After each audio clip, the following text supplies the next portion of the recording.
আমরা অনেক সময় হজ করে এসে মনে করি 40 দিন ঠিক থাকতে হবে, 40 দিন পরে আবার আগের লাইফে ফিরে গেলে আর সমস্যা নাই।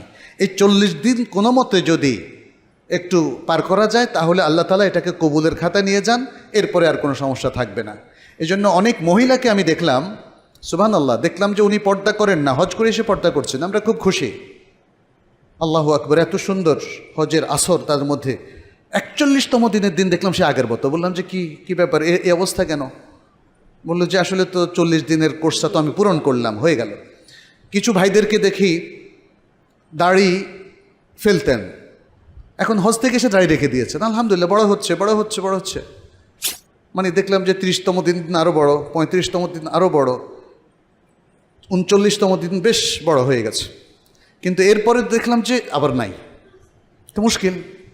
তো বললাম যে তাহলে কি হলো ভাই? বললো যে 40 দিনের তো দাড়ি রাখলাম, এখন আবার আগের জীবনে ফিরে গেলাম। এটা হবে না।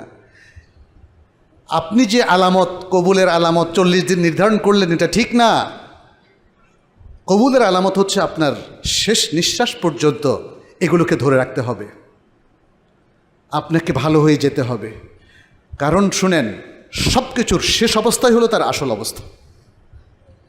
আবু সুফিয়ানের শেষ অবস্থা কি ছিল? রাদিয়াল্লাহু তাআলা আনহু, তাই না? সাহাবী ছিলেন। আবু জেহেলের শেষ অবস্থা কি ছিল? আচ্ছা, আবু জেহেলেরটা বাদ দিলাম, কারণ সে সব অবস্থায় কাফেরই ছিল। মুসাইলামা আল কাযযাব, সে ইসলাম গ্রহণ করেনি? করেছিল। শেষে কি হলো? সে নবুয়তের ভণ্ড দাবিদার ছিল এবং এই অবস্থায় সে মারা গিয়েছে।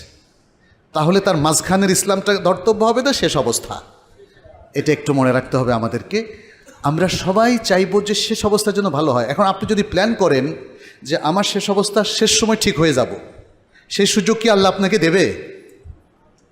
কি গ্যারান্টি আছে বলেন? আপনি কি গায়েব জানেন? পৃথিবীর কেউ গায়েব জানে না আল্লাহ ছাড়া। অতএব আসুন, এই যে মহান সুযোগ আল্লাহ তাআলা আমাদের জন্য নির্ধারণ করে দিয়েছেন, সেই সুযোগটা আমরা গ্রহণ করি।